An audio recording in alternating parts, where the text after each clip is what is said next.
उपचार कृत पूजन मरतो बन्धो प्रेम्णैव भक्तो हृदयं सुखविधृतं सा यावत् सुदस्ति जठरे जलधा पिपासा तावत् सुखाय भवतो ननु भक्षपेय।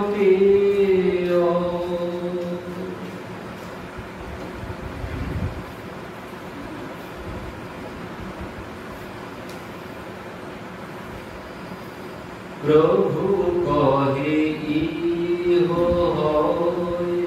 आगे कहो राय कहे प्रेम भक्ति सर्वसाध्य प्रभु कहे इहो आगे राय कहे दास प्रेम सर्वसाधु प्रभु कहे इहो आगे कहो राय कहे दास प्रेम सर्वसाधु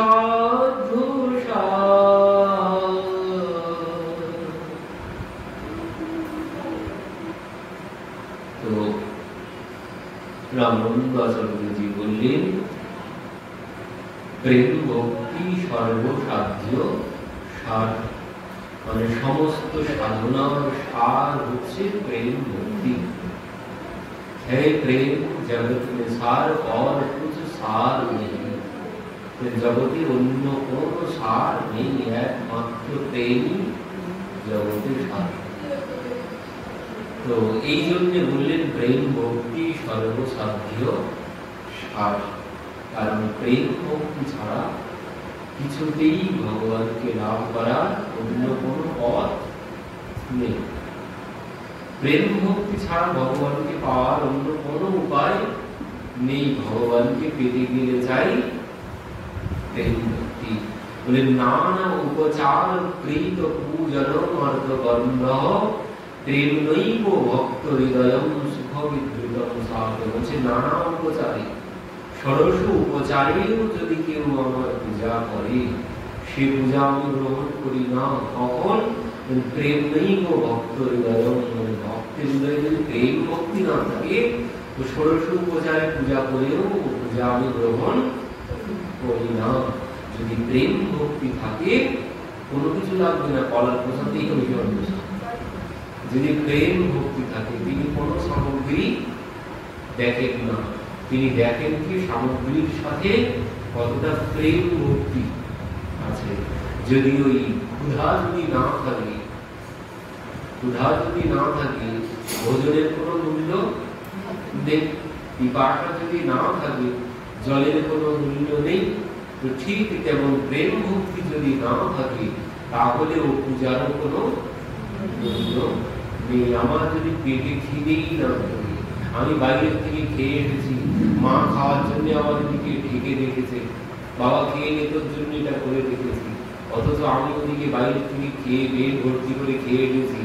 এখনো যতই ভালো কিছু দিক না কেন, মা আমার জন্য রাখুন না কেন, ওর কোনো মূল্য নেই আমার কাছে। কেন? আমার কাছে কোনো ক্ষুধাই নেই। ক্ষুধা থাকলে ভোজনের গুরুত্ব আছে। তো ঠিক তেমন প্রেম ভক্তি থাকলে পূজার গুরুত্ব আছে। প্রেম ভক্তি যদি না থাকে ওর কোনো গুরুত্ব নেই। এই জন্য বলছি প্রেম ভক্তি সাধ্য সার। ভগবান অন্য কোনো কিছু দেখেন না, তিনি দেখেন ভক্তের হৃদয়ে কতটা প্রেম ভক্তি আছে। এই প্রেম ভক্তি দিয়েই ভগবানকে বাধা যায়। দেবর্ষি নারদ বলছেন সকল ভুবন মধ্যে নির্জনাস্তি ধন্য। সকল ভুবন মধ্যে যে নির্ধনাস্তেপি ধন্য, মানে সেই ধন্য, সে যদি নির্ধনও হয়, সে যদি তার কোনো কিছু যদি ধন সম্পদ নাও থাকে, সেই ধনবান যদি তার ভিতরে প্রেম ভক্তি থাকে, কেন বললেন হৈরবি নিজ লোকম সর্বথাত বিহায় প্রবিশতি বিধি তেষাং ভক্তি সূত্র পরধ্য। ভগবান তার নিজের ধাম ছেড়ে চলে আসেন কোথায়? বললেন যার হৃদয়ে প্রেম ভক্তি আছে, তার হৃদয়ে বলছেন হৈরবি নিজ লোকম সর্বথাত বিহায়, নিজ লোকম মানে নিজের বাড়ি, নিজের ঘর বাড়ি, সর্বথাত বিহায় সম্পূর্ণরূপে পরিত্যাগ করে ভগবান চলে আসেন কোথায়? প্রবিশতি বিধি তেষাং ভক্তি সূত্র পরধ্য। বললেন ভগবান তার হৃদয়ে এসে প্রবেশ করেন যার হৃদয়ে প্রেম ভক্তি আছে, তার হৃদয়ে ভগবান বাস করেন। এই জন্য বললেন প্রেম ভক্তি হচ্ছে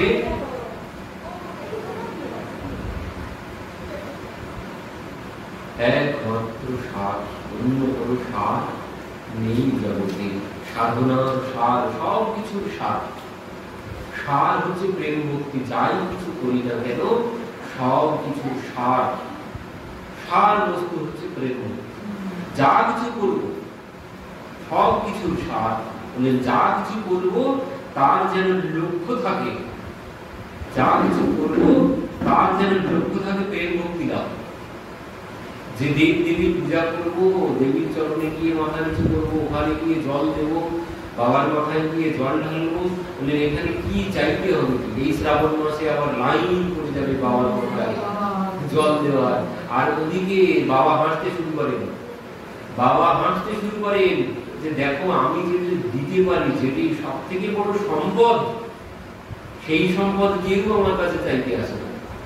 এই জন্য দুইজনাই হাসতে থাকেন এই শ্রাবণ মাসে, সবাই নানান রকম কামনা নিয়ে তাদের মাথায় জল দেয়, কিন্তু যেটি সার বস্তু সেই সার কেউ চায় না আমার কাছে।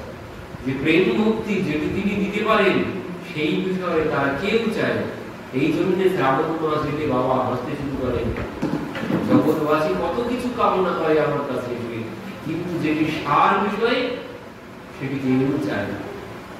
এই জন্যে যেখানেই যাব, ভরতজির মতো, ভরতজি ত্রিবেণী সঙ্গমে চিত্রকূটে যাচ্ছিলেন, ত্রিবেণী সঙ্গমে মানে যেখানে কুম্ভ মেলা হলো, ওইখানে এসে তিনি স্নান করে মানে প্রণাম করেছেন। আগে প্রণাম করে মাকে বলছেন, মা যদি কিছু দিতে চাও আমাকে এই বর দাও, কি অর্থ না ধর্ম না কাম ও রুচি গতি না চাও নির্বাণ। ওই ধর্ম অর্থ কাম মোক্ষ চতুর্পুরুষার্থ এর একটাও আমার চাওয়া নেই। কি চাওয়া? যে জনম জনম রাম পদ জ্যোতি এহ বর দান না আন। বলছে মা অন্য কোনো কিছু আমার চাওয়া নেই, যদি তুমি বর দাও, এই বর দাও যেন জনম জনম আমার ভগবানের চরণে, রামের চরণে প্রেম ভক্তি থাকে। এই প্রেম ভক্তি হচ্ছে জগতের সার, আর সব অসার, আর কোথাও কোনো সার নেই, সব মিথ্যা, সব আজ আছে কাল থাকবে না, কোনো সার নেই। কিন্তু একমাত্র সার হচ্ছে প্রেম ভক্তি। প্রেম ভক্তি যদি লাভ করতে পারি তাহলে কি হবে? যদি প্রেম ভক্তি লাভ করতে পারি তাহলে লাভ কি হবে? প্রেম ভক্তি যদি লাভ করতে পারি, এই জগতের যত রকমের তাপ আছে, আদি বৈদিক, আধ্যাত্মিক, আদি ভৌতিক, এই সমস্ত তাপ আমাকে একটাও স্পর্শ করবে। যদি প্রেম ভক্তি লাভ করতে পারি, এই তাপ একটাও আমাকে স্পর্শ করবে না। যদি আমি এই প্রেম ভক্তি লাভ করতে পারি, এর এমন সুবিধা, এই জগতের কোনো দুঃখ কষ্ট যন্ত্রণায় আমাকে আর নাড়া দিতে পারবে না যদি আমি প্রেম ভক্তি লাভ করি। ওই বড় ভরতের মতো অবস্থা, যে যেভাবে নিয়ে যাচ্ছে, দাদারা খেতে দেবে না তো দেবে না, আমি হলে তো আমরা হলে লড়াই করতাম, দিদি না হলে বাবার ভাগ আমি পাই, ভাগ দিতে হবে আমাকে, খেতে দেবো না তো বেরিয়ে পড়ে বেরিয়ে চললে কোনো ব্যাপার নেই। রাস্তায় গিয়ে বসে আছেন, ডাকাতরা এসে বলি দেওয়ার জন্য নিয়ে গেলেন, তা নিয়ে গেলেন, কোনো ব্যাপার নেই, স্নান করালেন।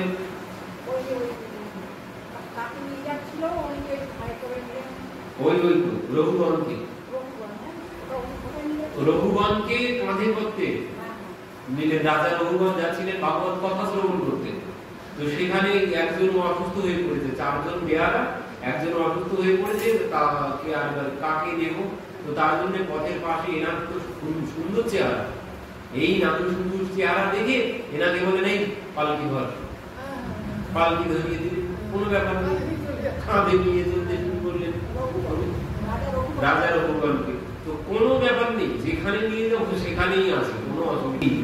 তো প্রেম ভক্তি লাভের উপায়, প্রেম ভক্তি পেতে গেলে বলছেন প্রেম ভক্তি পাওয়ার অন্য কোন উপায় নেই, একমাত্র মহতের কৃপা ব্যতীত।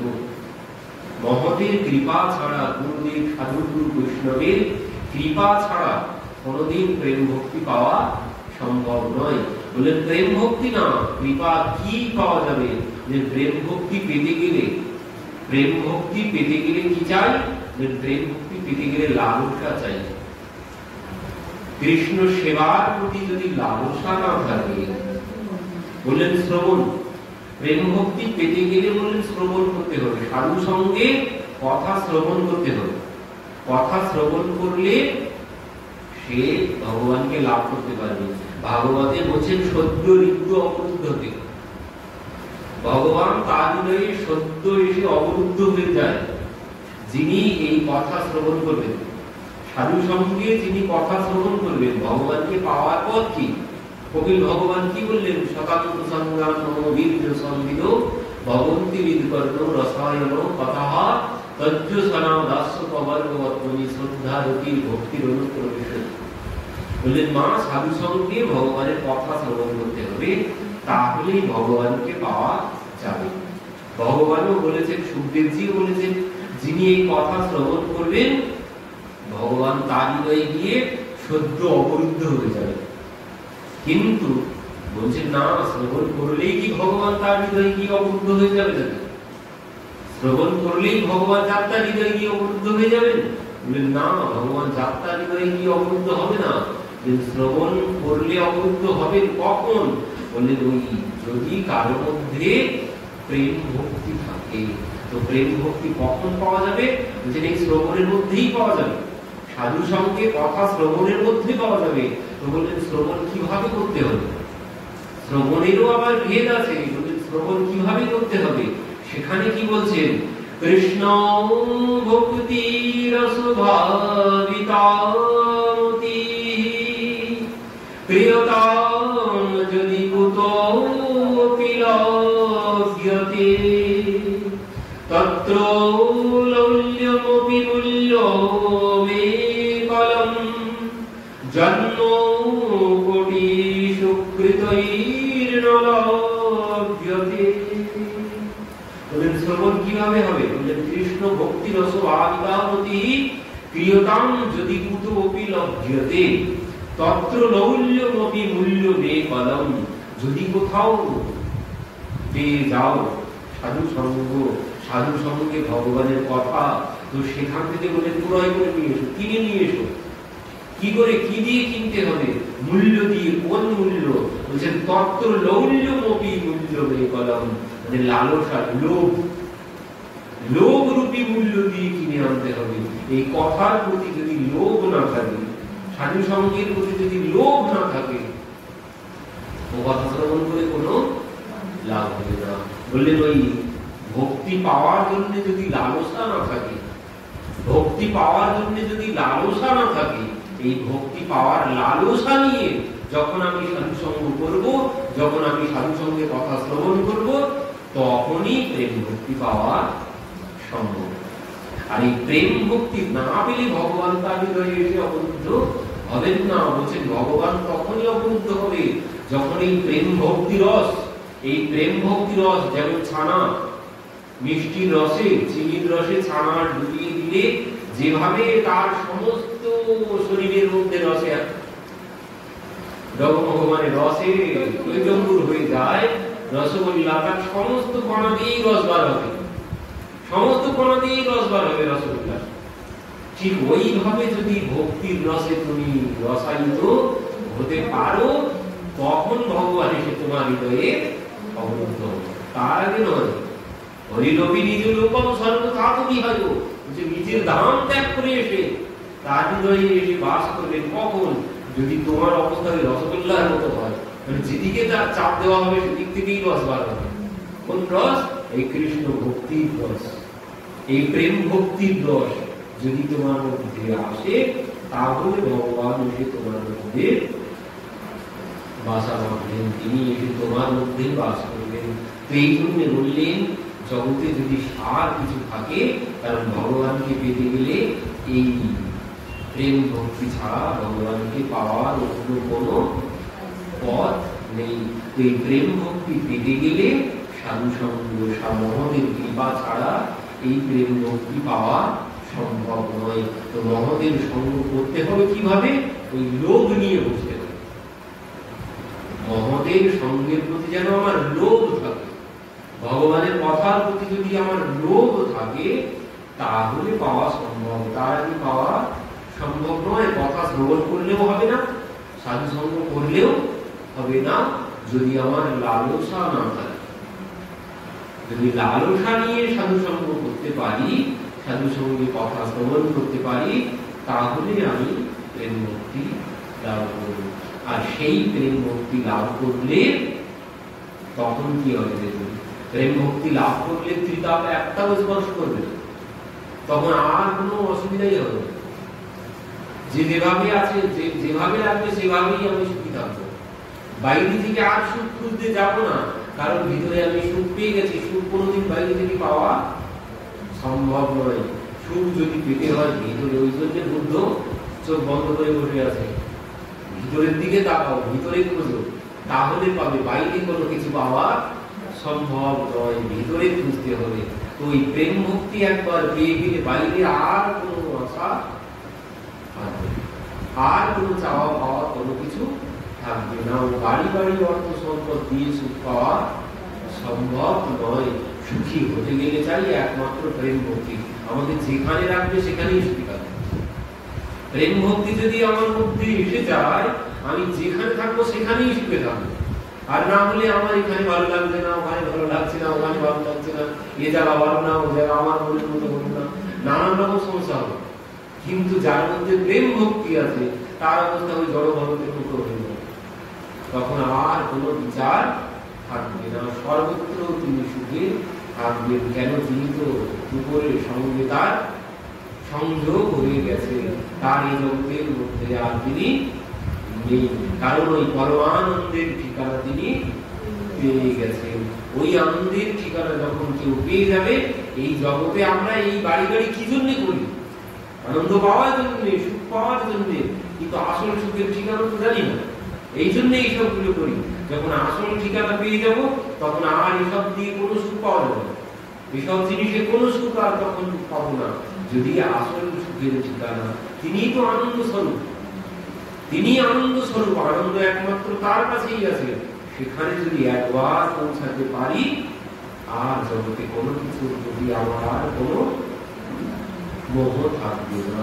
এই জন্য বললেন একমাত্র প্রেম ভক্তি সার। প্রেম ভক্তি হলে কি হবে দেখুন, প্রেম ভক্তি হলে মহাপ্রভু যে বলেছেন, না তো কৃষ্ণ নিজে নিব সহিষ্ণু না অমানীন মানদেন কীর্তনীয় সদা হয়ে, যে তৃণাদপি শুনিছেন, এই তৃণের থেকে নিচু হওয়ার কথা বলেছেন। ভগবান পাওয়া তো সহজ, প্রেম ভক্তি তো বলেই দিয়েছেন। মহাপ্রভু বলছেন এবার তৃণাদপি শুনিছেন, মানে তৃণের থেকে নিচু হতে হবে, নিজের মানের আশা ত্যাগ করতে হবে, যার মান নেই তাকে মান দিতে হবে, বৃক্ষের মতো সহনশীল হতে হবে। এই যে গুণগুলো, এই চারটি গুণ, তৃণের থেকে নিচু, বৃক্ষের মতো সহনশীল, যার মান নেই তাকে মান দিতে হবে, নিজের মানের আশা সম্পূর্ণরূপে পরিত্যাগ করতে হবে। এই চারটি গুণ কখন আসবে? এই চারটি গুণ কখন আসবে? এই চারটি গুণ তখনই আসবে যখন প্রেম ভক্তি আসবে।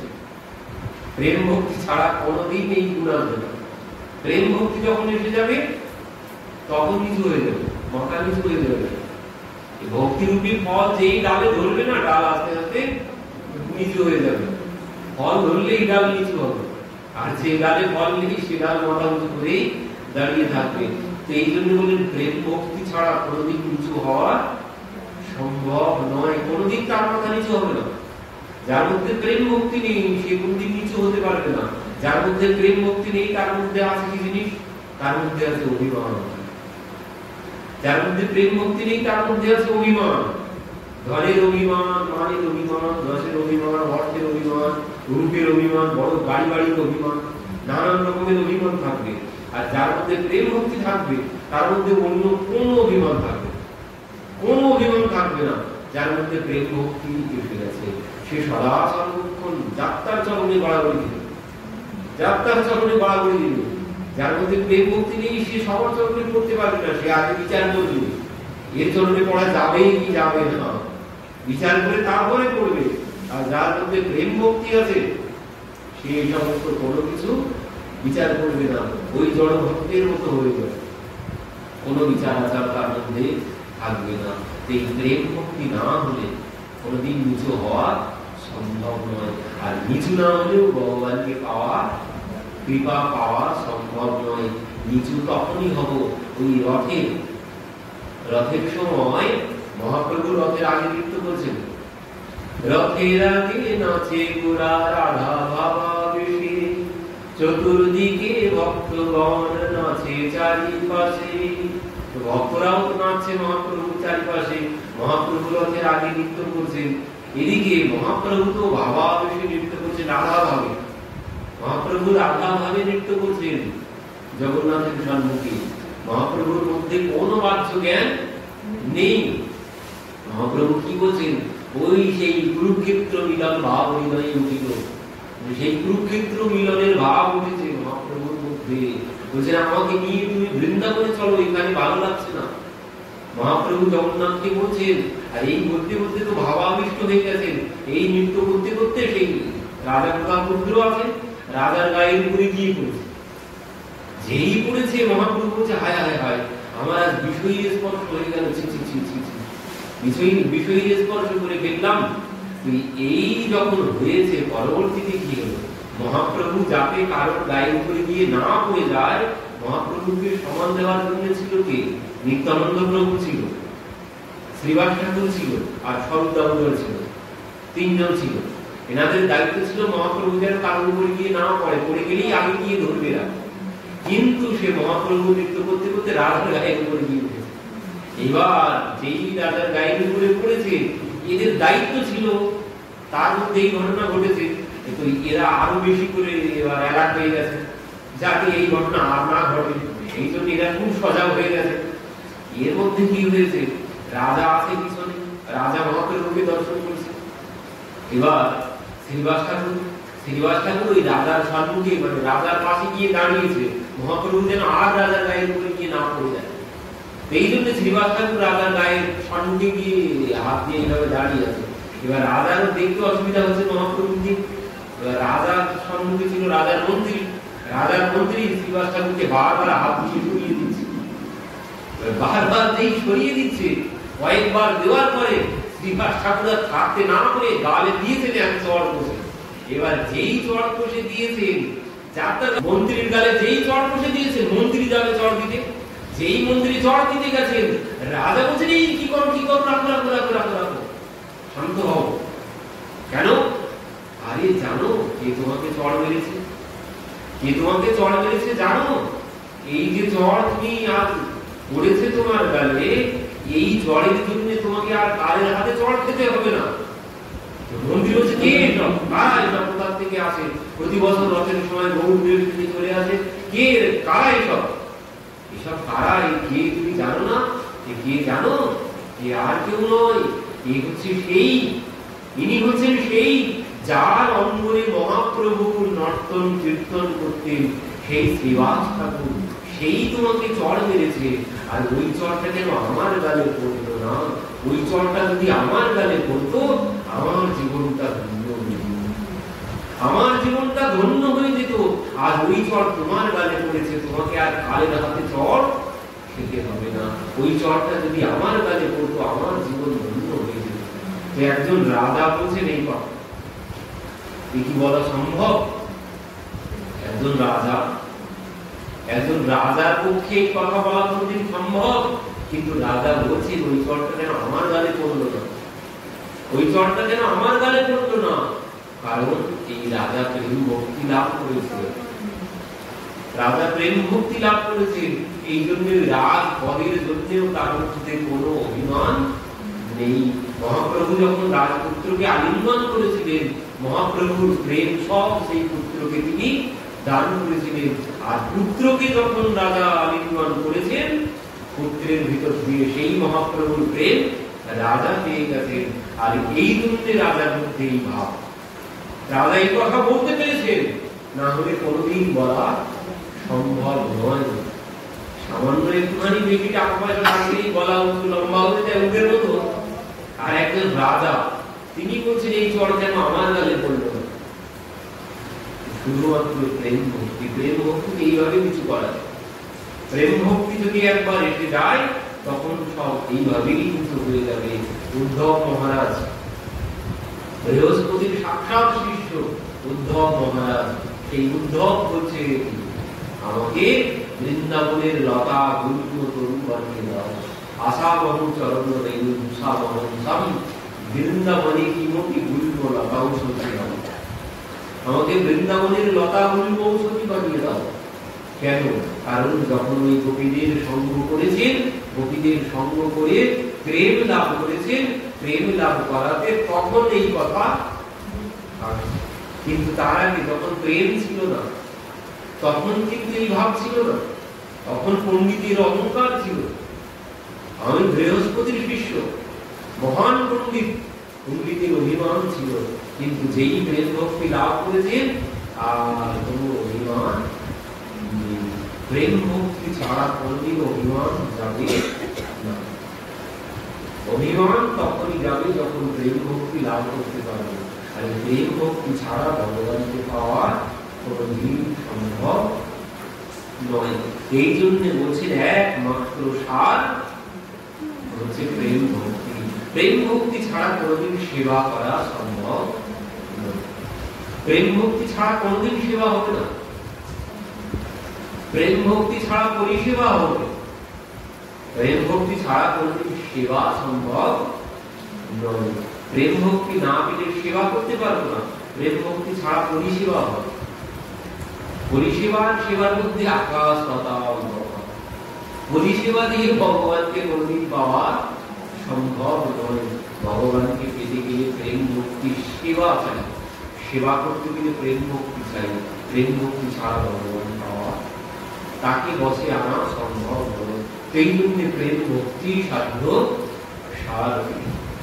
তো পরবর্তীতে বললেন, মহাপ্রভু বললেন যে আগে কহো আর আগে কিছু বলো। তো সেখানে কি বলছেন? পরবর্তীতে বলছেন সত্য প্রেম, দাস্য প্রেম সাধ্য সার। রায় কহে দাস্য প্রেম সর্বসাধ্য সার। প্রেম ভক্তির পরে বলেছেন যে দাস্য প্রেম সাধ্য সার। তো এবার যে কথা বলেছেন দাস্য প্রেম সাধ্য সার, এই দাস্য প্রেমে কি হয়? প্রেম ভক্তিতে কি হয়? প্রেম ভক্তিতে ভগবানকে লাভ করা যায়। প্রেম ভক্তিতে ভগবানকে লাভ করা যায়। তারপর বলেছেন কিন্তু দাস্য প্রেম, দাস্য প্রেমে কি হয়? সেবা করা যায়। দাস্য প্রেমে সেবা করা যায়। সেবা তো পরে করবো, সেবা তো পরে করবো, মানে পিএইচডি পরে করবো। আগে তো পাস করতে হবে। পাস না করলে পিএইচডি কোথা থেকে করবো? তো আগে পাস করতে হবে। তো পাসটা হচ্ছে প্রেম ভক্তি। প্রেম ভক্তি ছাড়া পাস করা সম্ভব নয়। মানে ভগবানকে পাওয়াই যাচ্ছে না। প্রেম ভক্তি ছাড়া তাকে পাওয়া সম্ভব নয়। না পেলে সেবা কার করবো? না পেলে সেবা কার করবো?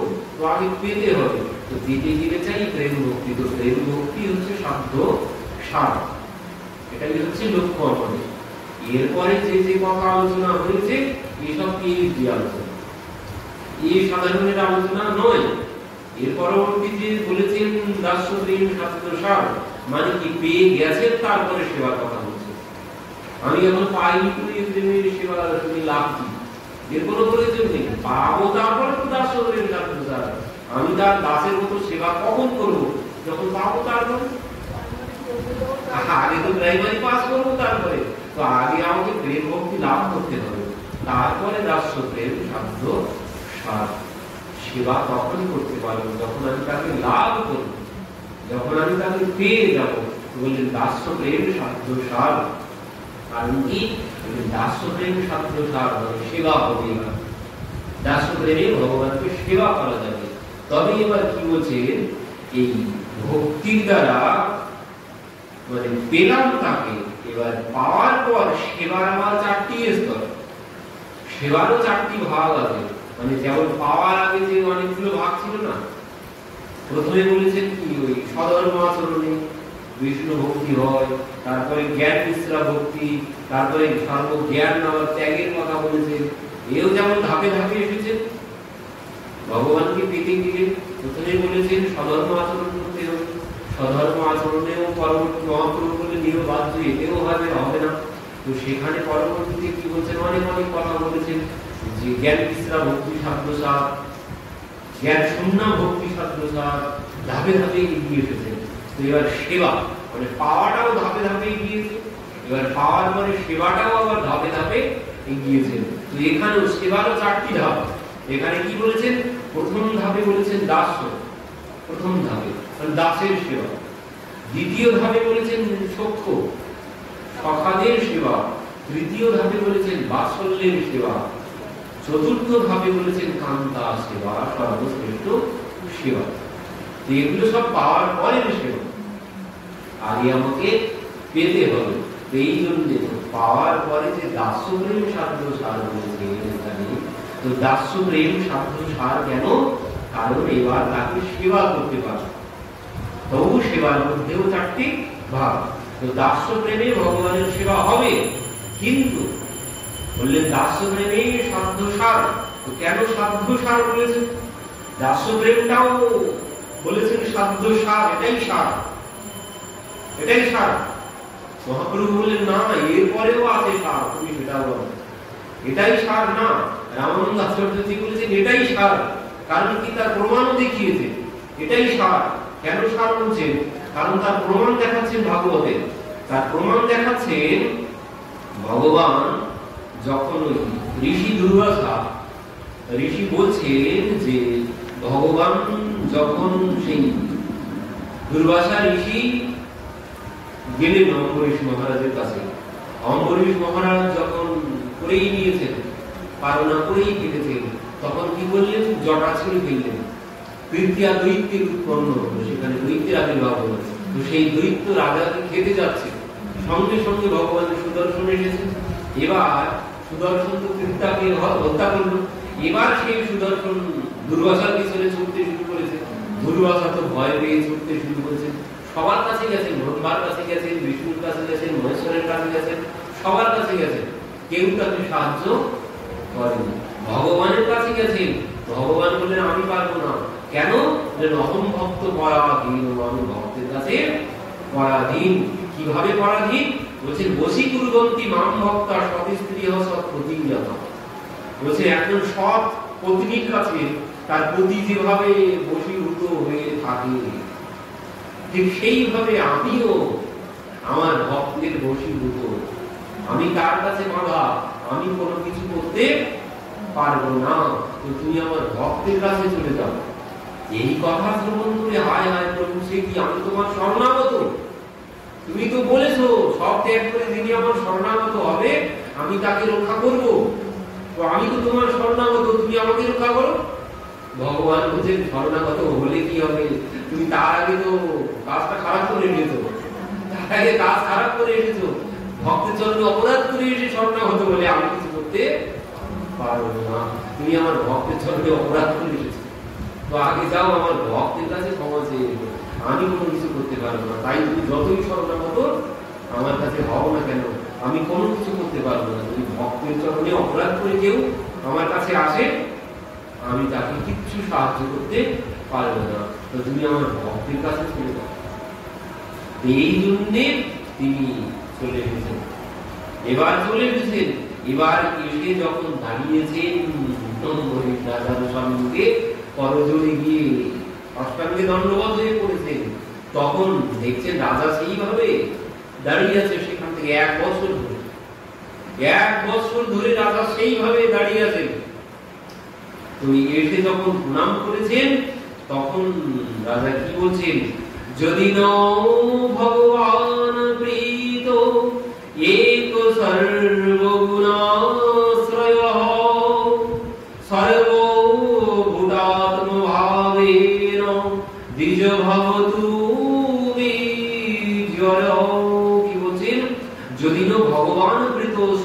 গুণাশ্রয়ঃ, বলছেন হে প্রভু তুমি যদি আমার প্রতি কৃত থাকো, আমার সেবায় যদি তুমি সন্তুষ্ট হয়ে থাকো, তাহলে তুমি তোমার এই সুদর্শন সরিয়ে নাও।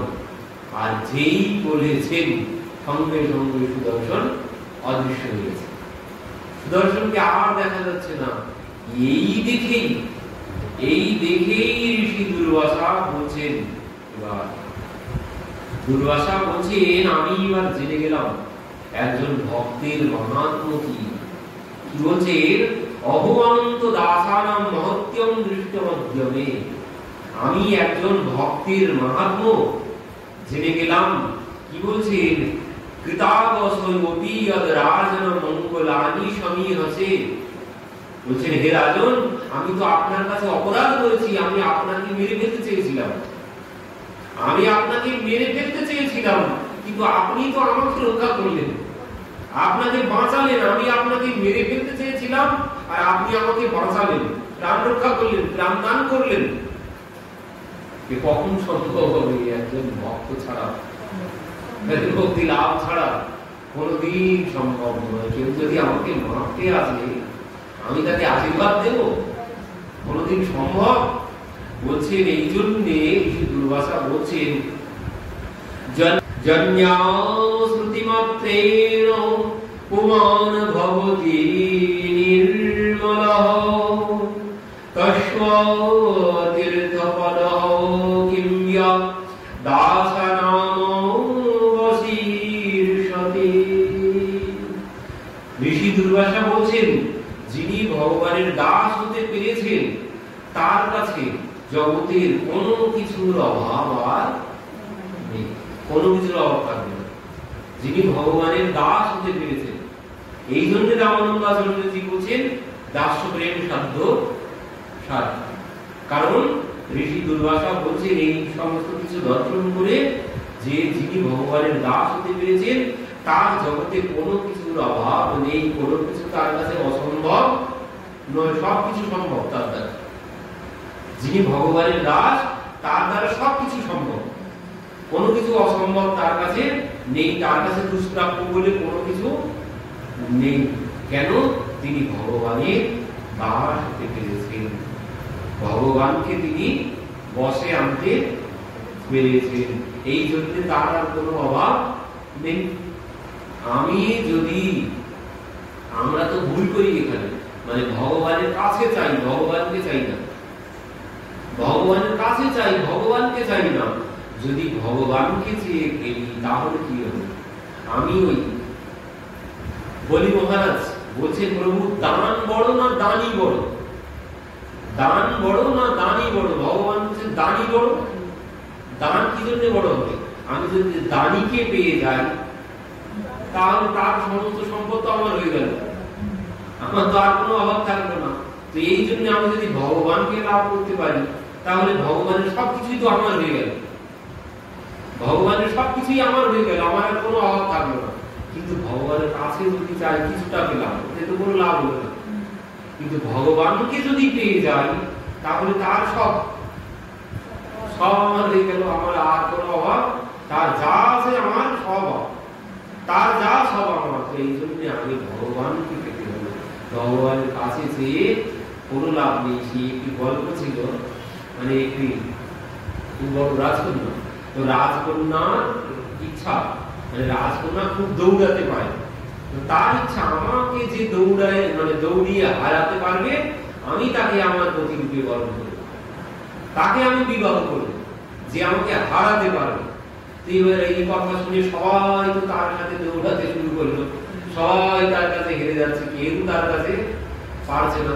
কিন্তু একজনের আমার ইচ্ছা হয়েছে ওই রাজকন্যাকে বিবাহ করবে, রাজকন্যাকে বিবাহ করবে। তো সে গুরুদেবের কাছে গিয়েছে, গুরুদেব এই ইচ্ছা আমার, কিন্তু আমি তো তার সাথে দৌড়িয়ে পারবো না। সে তো বলেছে তাকে দৌড়িয়ে যে হারাতে পারবে সে তাকে বিবাহ করবে, কিন্তু আমি তো হারাতে পারবো না, কিন্তু আমার ইচ্ছা আমি ওকেই বিবাহ করবো, তুমি একটা পথ করো। তো গুরুদেব বলছে দেখ তাহলে তুই যদি বিবাহ করতে চাস তুই এক কাজ কর, তুই কয়েকটা ওই স্বর্ণের বল তৈরি কর, স্বর্ণের বল গুরুদেবী সোনার বল করতে গেলে তো আমার যা আছে সব বিক্রি করে দিতে হবে, তো করতে হবে। তো সে তার সব যা ছিল সব বিক্রি করেছে, করে 4-5খানা স্বর্ণের বল তৈরি করেছে, ছোট ছোট 4-5খানা বল বানিয়েছে। তার যা ছিল সব বিক্রি করে, আর কিচ্ছু নেই তার, সব বেঁচে কিনে দিয়ে স্বর্ণের বল বানিয়েছে। তো এবার ওই বল বানিয়ে এবার বলছে গুরুদেব কি করবো? তো বলছে ওর সাথে একটা দিন বল, কোন দিন ও তোর সাথে দৌড়াতে চায়, তো সেই দিন দৌড়াতে যাবি। আর কি করবি? ওই দৌড়ানোর সময় ওই স্বর্ণের বলগুলো সব পকেটে করে রাখবি, রেখে ওই দৌড়ানোর সময় ওর আগে আগে একটা করে ফেলতে থাকবি। এবারে দৌড়াচ্ছে আর ওই মাঝে মাঝে একটা করে তার স্বর্ণকে ফেলছে, আর সে ওই স্বর্ণের বল থেকে ওই স্বর্ণ কুড়াতে গেছে, আর এই স্বর্ণ যেই কুড়াতে গেছে এ আগে ছুটে বেরিয়ে চলে গেছে। ও স্বর্ণ কুড়াতে গেছে আর এ ছুটে বেরিয়ে চলে গেছে। তো ওই মাঝে মাঝে একটা করে ফেলতে ফেলতে গেছে, আর ওই একটা একটা করে কুড়াতে কুড়াতে গেছে, আর এদিকে ওর আগে দৌড়িয়ে চলে গেছে। কথা মতো এবার একেই বিবাহ করতে হবে। এবার একে যখন বিবাহ করলো তখন কি হলো? রাজকন্যাকেও পেল, নিজের স্বর্ণের বলগুলো সব পেয়ে যাবে। রাজকন্যাকে যদি পেয়ে যায় তো স্বর্ণের বলগুলো তো সব আমার কাছেই আসবে, ও যাবে কোথায়? তো এই জন্যই হচ্ছে ভগবানকে যদি পেয়ে যায় তাহলে আর কোনো কিছুর অভাব থাকবে না। তো পেতে হবে কি? ভগবানকে। ভগবানকে পেলে আমার আর কোনো অভাব থাকবে না। তো ভগবান পেয়ে এবার ভগবানের সেবা।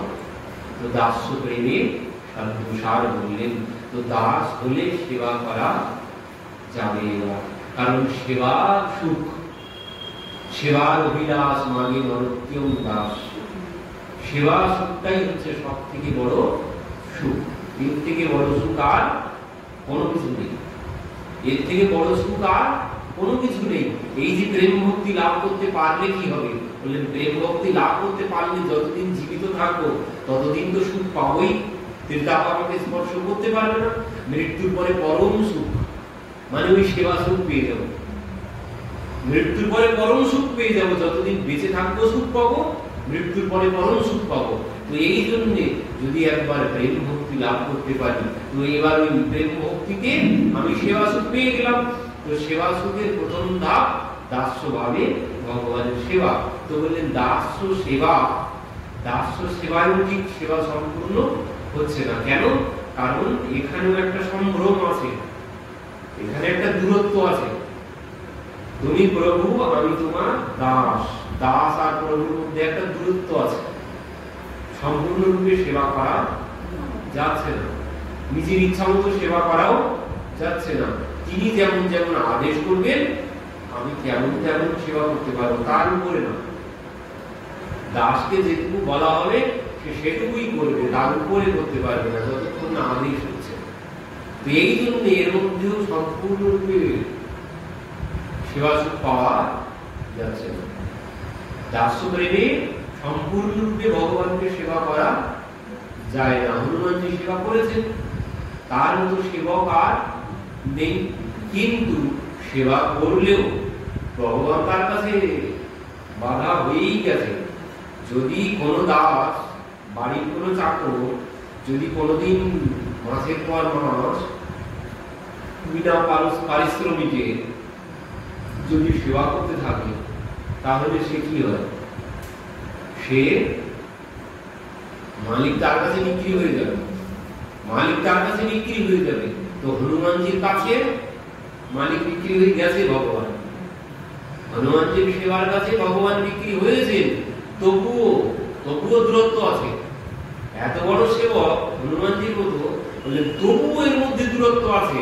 সম্পূর্ণরূপে সেবা সুখ পাননি হনুমানজি, সম্পূর্ণরূপে সেবা সুখ হনুমানজি পাচ্ছেন না। কেন পাচ্ছেন না? কারণ পরবর্তীতে আছে সখ্য প্রেম সাধ্যসার।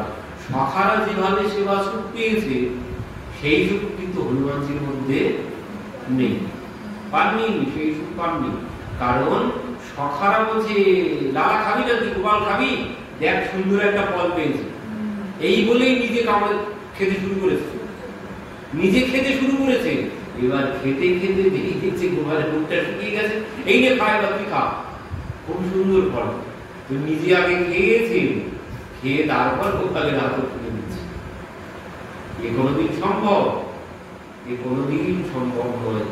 দাস্য প্রেমে কোনোদিন দাস কোনোদিন এঠো দিকে প্রভুকে কোনোদিন এঠো দিকে পারবে না, পারবে না কোনোদিন। দাস কোনোদিন ভগবানের কাঁধে চলতে পারবে? কোনোদিন কাঁধে চলতে পারবে না। সখারা কাঁধে চলেছে, সখারা কাঁধে চলেছে, আবার কাঁধে চড়িয়েওছে। তাকে কাঁধে করে যেমন নিয়েও গেছে, আসার সময় আবার সখারা তার কাঁধে চলে এসেছে। তো এখানে যে সুখ আছে, হনুমানজি সেই সুখ পাননি। এই জন্য মহাপ্রভু বললেন, এর আগে যদি ঠাকুর কিছু বলো, এখানে সম্পূর্ণরূপে সুখ পাওয়া যাচ্ছে না দাস হয়ে। কারণ দাস দাস হওয়াটাও কিন্তু অনেক বড় ব্যাপার। দাস এটাই হচ্ছে জীবের স্বরূপ। তিনি প্রভু আমি তার দাস, জীবের স্বরূপ হয় নিত্য কৃষ্ণ দাস। তো তিনি প্রভু আমি তার দাস, এটাই জীবের স্বরূপ। কিন্তু দাসের মধ্যেও সম্পূর্ণরূপে সুখ সম্ভব নয়, সম্পূর্ণ লাভ হচ্ছে না। এই জন্য বলছেন তাহলে এর থেকে উপরে যেতে হয়। এর থেকে উপরে দাসের থেকেও বেশি সুখ পাবে কে? দাসের থেকে সেই সুখ পাবে যেখানে সখ্য প্রেমে যারা ভগবানের সেবা করছেন।